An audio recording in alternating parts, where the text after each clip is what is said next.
Everyone, welcome back to our channel Siri stitching world. ఇక్కడైతే ఇంతకుముందు వీడియోలో అయితే పాయింట్ కటింగ్ అండ్ స్టిచ్చింగ్ చూసారు కదా. ఇప్పుడైతే టాప్ అంటే నార్మల్ పాయింట్ ఆది టాప్తో ఎలా కట్ చేసుకోవాలి ఏంటి అనేది చూసేద్దాం. ఒకవేళ టేప్ కొలతలతో కావాలంటే ఆల్రెడీ స్క్రీన్ మీద ఇచ్చాను, నా వీడియోలో పోస్ట్ చేశానండి, వెళ్ళి చూడొచ్చు. టేప్ కొలతలతో అయిపోయింది కదా అని చెప్పేసి ఇప్పుడైతే అది టాప్తో ఎలా స్టిచ్ చేసుకోవాలో చూద్దాం. ఇక్కడ దీనికోసం అయితే నేను 1 meter polyester lining, 2 meters polyester lining తీసుకున్నాను. అలాగే మెయిన్ ఫ్యాబ్రిక్ వచ్చేసి ఇప్పుడు చూపిస్తున్నాను కదా, అది మా ఫ్రంట్ భాగంలో మనకు కొద్దిగా డిజైన్ వచ్చి సీక్వెన్స్ వర్క్ వచ్చింది, చిన్నగా చెంకీ వర్క్. అలాగే బ్యాక్ పార్ట్లో అయితే ఎలాంటి డిజైన్ రాకుండా ప్లెయిన్గా బ్లాక్ అండ్ వైట్లో ఇచ్చేసారు. ఇప్పుడు ఎలా కట్ చేసుకోవాలి ఏంటి అనేది డీటెయిల్గా చూసేద్దాం. అంతకన్నా ముందుగా నా వీడియోని ఎవరైతే మొదటిసారి చూస్తున్నారో తప్పకుండా సబ్స్క్రైబ్ చేసి లైక్ చేయండి. అదే విధంగా వీడియో నచ్చితే తప్పకుండా లైక్ చేయండి, కామెంట్ కూడా చేయండి. ఇప్పుడైతే మనం తీసుకున్న లైనింగ్ని అయితే ఇలాగ ఫోల్డ్ చేసుకోవాలండి. మనం ఎలాగైతే కొనుక్కొచ్చామో అలాగ వేసుకోకూడదు. ఇలాగ మనకు లైనింగ్ అనేది పొడవుగా రావాలంటే నేను చెప్పిన దాంట్లో ఫాలో అవ్వండి. అదేవిధంగా క్లాత్ అనేది 4 మడతలుగా ఫోల్డ్ చేసుకోవాలి. మనకు క్లాత్ ఎంత అవసరం అవుతుందో అంతే వచ్చేలాగా ఒక 1 ఇంచు లేదా అంటే 1.5 ఇంచు, అంటే నాకు ఇక్కడ కస్టమర్ వచ్చేసి ఒక 1.5 ఇంచ్ అయితే సైడ్న ఎక్స్ట్రా క్లాత్ అనేది యాడ్ చేయమన్నారు కాబట్టి నేను కొద్దిగా క్లాత్ అయితే కట్ అంటే ఎక్కువ ఫోల్డ్ చేసుకున్నాను. ఎందుకు మొత్తం ఫోల్డ్ చేసుకోవచ్చు కదా, అంతే ఎందుకు అని అనొచ్చు. కాకపోతే ఈ చివరన క్లాత్ మిగిలితే మనకు హ్యాండ్స్కి అయితే యూజ్ చేసుకోవచ్చు కదా, అందుకని 2 మీటర్ల క్లాత్లోనే టాప్ రావాలి, అలాగే హ్యాండ్స్ కూడా కావాలి కాబట్టి ఇలాగా 4 మడతలుగా మనకు సరిపడినంత ఫోల్డ్ చేసేసుకొని, 4 మడతలు ఫోల్డ్ చేసుకుంటే బ్యాక్ ఫ్రంట్ 2 వచ్చేస్తాయి కదా, అందుకని ఇంకా అది టాప్ని అయితే ఇలాగ మంచిగా ఫోల్డ్ చేసేసుకొని ఫస్ట్ నెక్కి ఇటువైపున మార్క్ చేసుకోవాలి. మనం ఏది కట్ చేసుకున్నా చూడండి, మనం బ్లౌజ్ కట్ చేసుకున్నా, టాప్ కట్ చేసుకున్నా, ఏది కట్ చేసుకున్నా నెక్కి ఇటువైపున కట్ చేసుకోవాలి. అదేవిధంగా షోల్డర్స్కి అటువైపున కట్ చేసుకోవాలి. ఈ టిప్ అయితే మంచిగా గుర్తుపెట్టుకోండి. తర్వాత మనకు అంతా సేమ్ దీంతోటే మార్కింగ్ చేసుకుంటున్నాను. ఎగుడు అంటే ఎక్కువ తక్కువలు హెచ్చు తగ్గులు ఏమీ లేవు. అందుకే నెక్ అయితే ఎక్కడుందో నెక్కి కొద్దిగా ఒక 1 ఇంచు పైకి అనేది మార్కింగ్ చేసుకున్నాను. ఎందుకు అని అంటే మనకు తర్వాత మన స్టిచ్చింగ్ అంతా కంప్లీట్ అయిపోయేసరికి యాజ్ టీజ్గా ఎక్కడ వరకు అయితే ఉందో అక్కడ వరకు అయితే వస్తుంది. అందుకే నెక్కి పై వైపుకి ఒక 1 ఇంచ్ అయితే మార్కింగ్ చేసుకున్నాను. ఇక్కడ హ్యాండ్స్ అయితే లోపల వైపుకు ఫోల్డ్ చేశాను, ఎందుకంటే మీకు క్లారిటీగా అర్థం కావడం కోసం. తర్వాత మనకు చంక భాగం దగ్గర ఉంటుంది కదా, అదైతే మార్కింగ్ చేసుకున్నాను. ఆమ్ రౌండ్ అనేది ఎక్కడ వరకు ఉంది ఏంటి అనేది. తర్వాత ఇక్కడ మనకు టాప్కి అయితే ఖచ్చితంగా స్కర్ట్స్ అయితే ఉంటాయి కదా, స్కర్ట్స్ ఎక్కడ వరకు అయితే ఉన్నాయో ఒకసారి చూసేసుకొని కరెక్ట్గా మార్కింగ్ అయితే చేసేసుకోవాలి. సేమ్ మన ఒక్క టాప్ ఉంది అని అంటే అది ఎలా కట్ చేసుకోవాలి ఏంటి అనేది క్లారిటీగా అర్థమవుతుంది. తర్వాత మనం లైనింగ్ యొక్క పొడవు వచ్చేసి ఎగ్జాక్ట్ పొడవు అది. తర్వాత కింది వైపున మనం ఫోల్డింగ్ చేసుకుంటాం కదా లైనింగ్ది, దానికోసమని ఒక 1 ఇంచ్ అయితే మార్కింగ్ చేసేసుకున్నాను. ఇక్కడ వరకు అయితే మార్కింగ్ అయితే కంప్లీట్ అయిపోయింది. మార్కింగ్ చేయడం కంప్లీట్ అయిపోయిన తర్వాత ఇంకా ఆది టాప్ని అయితే తీసేయండి. ఇక్కడ మనం స్కేల్తో అయితే అన్నీ ఎలా మార్కింగ్ చేసుకున్నామో అలా డ్రా చేసేసుకోవాలి. మీకు క్లారిటీగా ఉండడం కోసం అయితే నేను ఇంకా క్లియర్గా చెప్తాను. ఫ్రంట్ నొక్కి వచ్చేసి నేను 6 ఇంచెస్ అయితే తీసుకుంటున్నానండి, ఇంకా మీకు క్లారిటీ ఉండడం కోసం. తర్వాత షోల్డర్స్ వచ్చేసి అయితే 3.5 తీసుకుంటున్నాను. మనం హెచ్చు తగ్గులు చేయడానికి ఏమీ లేదు, ఎందుకంటే మనకు పాత టాప్ అనేది ఇచ్చారు కాబట్టి దాన్ని బేస్ చేసేసుకొని కట్ చేసుకుంటున్నాం కాబట్టి ఎక్కువ తక్కువ ఏమీ లేదు. తర్వాత ఆమ్ రౌండ్ వచ్చేసి 8 ఇంచెస్ తీసుకుంటున్నాను. తర్వాత కింది వైపున స్కర్ట్స్ పాయింట్ కోసం 9 ఇంచెస్ అయితే మార్కింగ్ చేసుకున్నాను. సేమ్ ఎక్కడ వరకు వచ్చిందో అది మీకు టేప్తో చూపిస్తున్నాను అంతే. తర్వాత మనకు టోటల్ లైనింగ్ టాప్ యొక్క పొడవు వచ్చేసి అయితే 34 ఇంచెస్ అయితే వచ్చింది. ఆ 34 ఇంచెస్ మార్కింగ్ అయితే చేసేసుకుంటున్నాను అంతే. ఇక్కడ నాకు స్కేల్ లేదండి, అందుకే కొద్దిగా క్రాస్ పోతుంది. తర్వాత నేను స్కేల్తో మళ్ళీ స్ట్రైట్గా లైన్ అయితే డ్రా చేసేస్తానులేండి. తర్వాత ఇలా కంప్లీట్ అయిపోయిన తర్వాత ఒకసారి స్కేల్తో అయితే డ్రా చేసేసుకుందాం.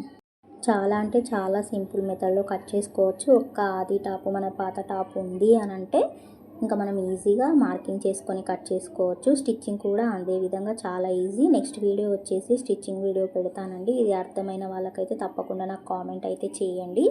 తర్వాత ఇక్కడ నెక్ దగ్గర మనం ఎలాగైతే మార్కింగ్ చేసుకున్నామో ఇలాగా స్క్వేర్ షేప్ ఇచ్చేసి దాని లోపలి వైపున రౌండ్ నెక్ అయితే ఇచ్చేసాను. తర్వాత ఆమ్ రౌండ్ దగ్గర కూడా అంతేనండి, ఎల్ షేప్ ఇచ్చేసి దాని దగ్గర ఒక 1 ఇంచ్ అయినా 1.5 ఇంచ్ అయినా, కొద్దిగా ఇది పెద్ద సైజు కాబట్టి నేను ఒక 1.5 ఇంచ్ తీసుకుంటున్నాను. ఇంకా ఇలాగ 1.5 ఇంచ్ మార్కింగ్ చేసేసుకొని రౌండ్ షేప్ అయితే ఇచ్చేసుకోండి మీకు వీలైతే. తర్వాత బ్యాక్ నెక్ను కూడా నేను ఇప్పుడే మార్కింగ్ చేసేసుకుంటున్నాను. బ్యాక్ నెక్ వచ్చేసి ఒక 7 ఇంచెస్ తీసుకుంటున్నాను. 7 ఇంచెస్ మార్కింగ్ చేసేసుకొని రౌండ్ షేప్ అయితే ఇచ్చేసాను. తర్వాత కరెక్ట్గా ఉందా లేదా అనేసి మళ్ళీ ఒకసారి చెక్ చేసుకుంటున్నానండి. ఎందుకంటే ఒకసారి కట్ చేసుకున్న తర్వాత మిస్టేక్ అయితే తర్వాత ఇబ్బంది అయిపోతుంది కదా, అలాగని కరెక్ట్గా వచ్చిందా లేదా ఒకసారి చూసుకుంటున్నాను. ఈ సైడు క్లాత్ అనేది ఎక్కువ ఎందుకు వచ్చింది అని అంటే ఆల్రెడీ చెప్పాను కదా, ఒక 1.5 ఇంచ్ క్లాత్ అనేది నాకు ఎక్స్ట్రా పెట్టమన్నారని, అందుకోసం వచ్చిందనమాట, అంతే. మళ్ళీ ఒకసారి చెక్ చేసుకున్న తర్వాత ఇంకా తీసేసుకోవడమే. తర్వాత ఇక్కడ మనకు ఎగ్జాక్ట్ మార్కింగ్ అయితే చేసేసుకోవాలండి సైడ్కి. ఇక్కడ నుంచి ఇలాగా క్లాత్ అంటే మనకు ఆది టాప్ యొక్క క్లాత్ని కరెక్ట్గా సమానంగా సర్దుకొని ఎగ్జాక్ట్ మార్కింగ్ చేసుకోవాలి. తర్వాత ఎక్కడ వరకు అని అంటే మనం స్కర్ట్స్ పాయింట్ 19 ఇంచెస్ మార్క్ చేసుకున్నాం కదా, మీకు ఎంత వస్తే అంత, నాకైతే 19 వచ్చింది కదా, అక్కడ వరకు ఒక 2 ఎగ్జాక్ట్ మార్కింగ్ చేసుకోవాలి. చూడండి వీడియోలో చూపిస్తున్నట్లు చేసేయండి ఒకవేళ నేను చెప్పేది అర్థం కాకపోతే. తర్వాత స్కర్ట్స్ పాయింట్ దగ్గర నుంచి కింది వైపుకి ఒక 1 ఇంచ్ ఉండేలాగా చూసుకోండి, అంతే. అర్థమైంది కదా. ఫస్ట్ అయితే స్ట్రెయిట్గా ఎక్కడ వరకు అయితే ఎలా ఉందో అలా టాప్ మెజర్మెంట్, మన ఆది టాప్ ఎలా ఉందో అలా మార్కింగ్ అయితే చేసేసుకోండి. తర్వాత ఎక్స్ట్రా మార్జిన్ కోసం ఇక్కడ మనం ఎంతైనా పెట్టుకోవచ్చు. సైడు మనం కుట్లు వేసుకుంటాం కదా, అక్కడైతే మనం ఎంత క్లాత్ అయినా పెట్టుకోవచ్చు అండి, అది మన ఇష్టం. కాకపోతే ఆ ఎక్స్ట్రా క్లాత్ అనేది ఖర్చు కోసం అయితే మనం 19 ఇంచెస్ అంటే మన స్కర్ట్స్ పాయింట్ వరకే ఎంతైనా పెట్టుకోవచ్చు. తర్వాత ఇక్కడ మనం స్కర్ట్స్ స్టార్టింగ్ ఉంటుంది కదా, అక్కడి నుంచి అయితే ఒక 1 ఇంచ్ మార్కింగ్ అయితే చేసుకోవాలి, అంతే. ఎందుకంటే మనం పై వైపున ఎంత తీసుకున్నామో కింది వైపున కూడా అంతే తీసుకుంటే ఏమవుతుందంటే స్కర్ట్స్ పాయింట్ దగ్గర ముడతలుగా వచ్చి టాప్ అయితే సరిగ్గా కుదరదు అనమాట. అందుకని ఒక 1 ఇంచ్ అయితే తీసుకోవాలి స్కర్ట్స్ పాయింట్ దగ్గర నుంచి కింది వైపుకు మాత్రమే. పై వైపున మనం ఆమ్ డౌన్ దగ్గర నుంచి కింది వైపుకి ఎంతైనా తీసుకోవచ్చు ఖర్చుల కోసం, అది మన ఇష్టం, అంతే. తర్వాత ఇంకా మార్కింగ్ అనేది కంప్లీట్ అయిపోయింది. కట్టింగ్ అయితే చేసేసుకుందాం. ఎలాగైతే మార్కింగ్ చేసుకున్నామో అలా కట్టింగ్ చేసుకున్నామంటే అంతే. ఇలా అంతాను కూడా ఇలా సేమ్ మార్కింగ్ చేసుకున్న పై వైపు నుండి నీట్గా కట్ చేసేసుకోవాలి. తర్వాత ఇంకా పక్కన పెట్టేసుకొని ఇప్పుడు మనము బ్యాక్ ఫ్రంట్ 2 క్లాత్లు వచ్చాయి కదా, వాటిని సపరేట్ అయితే చేసేసుకుందాం. బ్యాక్ ఫ్రంట్ ఒకే వైపున అంటే 4 మడతలు వేసుకుంటే బ్యాక్ ఫ్రంట్ వస్తాయి కదా, ఇప్పుడైతే సపరేట్ చేసుకుందాం. నాకు అక్కడ ఫోల్డింగ్ అనేది వచ్చింది, ఇంకా సీజర్తో కటింగ్ అయితే చేసేసుకుందాం. ఇంక ఇలాగా సపరేట్ చేసుకున్న తర్వాత ఇప్పుడు నెక్ను అయితే కట్ చేసేసుకోవాలి. నెక్కులు కట్ చేసుకునేటప్పుడు సపరేట్ చేసుకున్న తర్వాతే కట్ చేసుకోవాలి. కంబైన్డ్ ఉన్నప్పుడు కట్ చేసుకుంటే బ్యాక్ నెక్ సేమ్ ఉంటుంది. ఒకవేళ మీరు back neck front neck same ఇచ్చుకున్నప్పుడు సేమ్ కట్ చేసుకున్నా పర్వాలేదు, అంటే ఒకేసారి కట్ చేసుకున్నా పర్వాలేదు. కానీ ఒక 1 ఇంచ్ గ్యాప్ అనేది ఎక్స్ట్రా తీసుకున్నాం కదా బ్యాక్ నెక్ కోసం, అందుకే సపరేట్ చేసుకున్న తర్వాత నెక్స్ అనేది కంప్లీట్ చేసుకోవాలి. ఇక్కడ ఫ్రంట్ నెక్ అయితే కట్ చేయడం కంప్లీట్ అయిపోయింది. ఇంకా ఫ్రంట్ భాగంలో కొద్దిగా చంకలోతు అనేది తీసుకుంటున్నాను. ఒక 1/2 ఇంచ్ అంతే, 1/2 ఇంచ్ వెడల్పుతో చంక లోతునైతే తీసేసుకుంటున్నాను. చిన్నగా మార్కింగ్ చేసేసుకొని కట్ చేసుకున్నాను. తర్వాత ఇప్పుడు ఫ్రంట్ అయితే కంప్లీట్ అయిపోయింది. బ్యాక్ పార్ట్ని అయితే సపరేట్ చేసుకొని పక్కన పెట్టేసుకున్నాం కదా, ఇప్పుడు బ్యాక్ నెక్ను కూడా కట్ చేసేసుకుందాం. దానికంటే ముందుగా క్లాత్ని అయితే సమానంగా సర్దుకొని చూడండి, క్లాత్ అనేది దిగుడు ఉంది కదా, క్లాత్ అనేది మంచిగా నీట్గా సర్దుకున్న తర్వాత బ్యాక్ నెక్ అయితే మనం 7 ఇంచెస్ తీసుకున్నాం కదా, ఆ 7 ఇంచ్ని అయితే మళ్ళీ ఒక్కసారి మార్కింగ్ చేసుకుందామండి, ఎందుకంటే క్లారిటీ ఉండడం కోసం, అంతే. లేదంటే మనం ఫ్రంట్ పార్ట్ని కట్ చేసుకున్న దాన్ని ప్లేస్ చేసేసుకొని కరెక్ట్గా ఒక మార్జిన్ ఇచ్చుకున్నామంటే షోల్డర్స్ దగ్గర కింది వైపున బ్యాక్ నెక్ మార్కింగ్ చేసుకున్న దగ్గర ఒక మార్కింగ్ చేసుకున్నామంటే ఇంకా అంత అయిపోతుంది. టేప్తో సపరేట్గా మార్కింగ్ చేసుకోవాలని అవసరం లేదు. ఇలాగ ఒక్కసారి స్క్వేర్ షేప్ ఇచ్చేసి దాంట్లోనే రౌండ్ నెక్ ఇచ్చుకున్నామంటే బ్యాక్ నెక్ మార్కింగ్ కూడా కంప్లీట్ అయిపోతుంది. ఇక్కడ బ్యాక్ నెక్లో చంక లోత్ అనేది ఏం తీసుకోవడం ఉండదు కదా, ఒక నెక్ అయితే కట్ చేసుకుంటే సరిపోతుంది. ఇక్కడ మనం ఈ స్క్వేర్ షేప్ తీసుకున్న దాంట్లో ఏ మోడల్ డిజైన్ అయినా కట్ చేసుకోవచ్చండి. కాకపోతే ఇక్కడ నేను రౌండ్ నెక్ మాత్రమే మార్కింగ్ చేసుకుంటున్నాను. ఇలా కట్ చేసుకోవడం కంప్లీట్ అయిపోయిన తర్వాత ఇప్పుడు మెయిన్ పార్ట్ని అయితే తీసేసుకున్నామండి. ఈ మెయిన్ పార్ట్ని కూడా ఫస్ట్ ఫ్రంట్ పార్ట్ని అయితే కట్ చేసుకుంటున్నాను. ఫ్రంట్ పార్ట్ని అయితే డబల్ ఫోల్డ్ చేసుకొని ఫోల్డింగ్ అయితే మన వైపుకు ఉండేలాగా చూసుకోవాలి. ఇక్కడ మనకు డిజైన్ అయితే వచ్చిందని చెప్పాను కదా, దాన్ని బేస్ చేసుకొని దాన్ని సెంటర్లోకి ప్లేస్ చేసేసుకొని ఇప్పుడు మనం కట్ చేసి పెట్టుకున్న లైనింగ్ని కూడా నీట్గా సర్దుకొని మెయిన్ పార్ట్ యొక్క పొడవు అయితే ఒకసారి చూసేసుకోవాలి. మెయిన్ క్లాత్ పొడవు అయితే ఒక్కసారి చిన్నగా మార్కింగ్ చేసేసుకొని సేమ్ అక్కడ వరకు మార్కింగ్ చేసేసుకొని కట్ చేసుకున్నామంటే కంప్లీట్ అయిపోతుంది. ఇక్కడ వరకు వచ్చింది. తర్వాత మనం కింది వైపున ఫోల్డ్ చేసుకుంటాం కదా, దానికోసం ఒక 1.5 ఇంచ్ మార్కింగ్ చేసేసుకుంటే కంప్లీట్ అయిపోతుంది. 1 ఇంచ్ అయినా పర్వాలేదు. ఇంకా అంతే, మనం 1 ఇంచ్కి మార్కింగ్ చేసుకున్నాం ఫోల్డింగ్కి. అక్కడ నుంచి అయితే ఇలాగా కట్ చేసుకుంటే కంప్లీట్ అయిపోతుంది. అంతకన్నా ముందు మనం సైడ్ వైపున క్లాత్ అనేది ఒక పావు ఇంచు అంతే. ఎందుకంటే మనకు క్లాత్ అటు ఇటు కదిలిపోతుంది కదా, కొంచెం జార్జెట్ టైప్లో ఉంది. సీక్వెన్స్ వర్క్ వచ్చినప్పటికీ కొద్దిగా అటు ఇటు పోకుండా చూడండి, ఆ సీక్వెన్స్ వర్క్ సీజర్కి తట్టుకొని ఎలా అవుతుందో. కావాలంటే పిన్స్ కూడా పెంచుకోవచ్చు. నేను ఇక్కడ ఒక 1/2 ఇంచ్ వెడల్పునైతే సైడ్కి ఎక్స్ట్రా అనేది కట్ చేసుకుంటున్నాను. మెయిన్ ఫ్యాబ్రిక్ నెక్ అయితే కట్ చేయట్లేదు. నెక్ని తర్వాత కట్ చేసుకోవాలి ఎప్పుడు అని అంటే మనం స్టిచ్చింగ్ స్టార్ట్ చేశాక. ఇక్కడ బ్యాక్ పార్ట్ అయితే సపరేట్ ఇచ్చారని చెప్పాను కదా, ఎలాంటి వర్క్ లేకుండా. దాన్ని అయితే మనకు కావాల్సినంత అంటే మనం ఇప్పుడు బ్యాక్ పార్ట్ కట్ చేసుకున్నాం కదా, దానికి సరిపడినంత క్లాత్ ఒక సైడ్కి ఒక 1/2 ఇంచ్ క్లాత్ అనేది ఎక్స్ట్రా ఉండేలాగా చూసుకొని కట్ చేసుకుంటే సరిపోతుంది. సరిపడనంతనే ఎందుకు తీసుకోవాలి అని అన్నాను అని అంటే, ఇంకా సైడ్ వైపుకి మిగిలిన క్లాత్లో మనకు హ్యాండ్స్ కట్ చేసుకోవాలి కదా, అందుకోసం అని చెప్పేసి అవసరమైనంత సరిపడనంత క్లాత్ని తీసేసుకొని ఇంతకుముందు ఫ్రంట్ పార్ట్కి ఎంత పొడవు అయితే తీసేసుకొని ఎక్స్ట్రా క్లాత్ని 1 ఇంచ్ మార్కింగ్ చేసుకున్నాము, సేమ్ దాన్ని కూడా ఇలాగే బ్యాక్ పార్ట్ని కూడా ఇలాగే మార్కింగ్ చేసుకొని కట్ చేసేసుకోవాలి.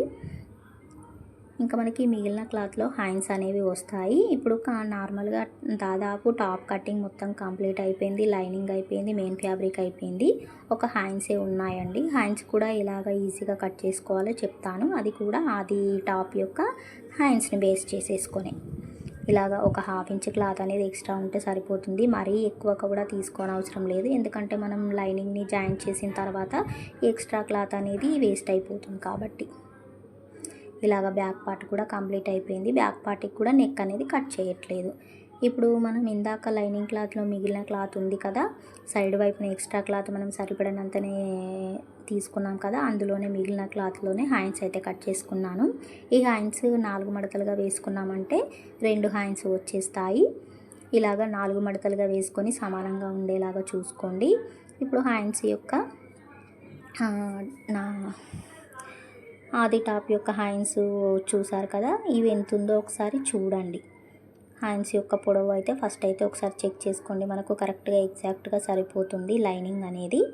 ఇంకా మనకు అతుకులు కానీ ముడతలు కానీ ఏవి పడవు కరెక్ట్గా. తర్వాత కింది వైపున అయితే నేను ఈ మార్కింగ్ అయితే మనం కింది వైపున ఫోల్డింగ్ చేసి కుట్టుకోవాలనుకుంటున్నాను, అంటే రివర్స్ వేసుకోవాలనుకుంటున్నాను. అందుకే ఎక్కువ క్లాత్ ఒక 1/2 ఇంచ్ మాత్రమే కింది వైపున మార్కింగ్ చేసుకున్నాను. ఆ మార్కింగ్ చేసుకున్న పై వైపు నుండే మనం ఇప్పుడు హ్యాండ్స్ మార్కింగ్ అనేది చేసేసుకోవాలి.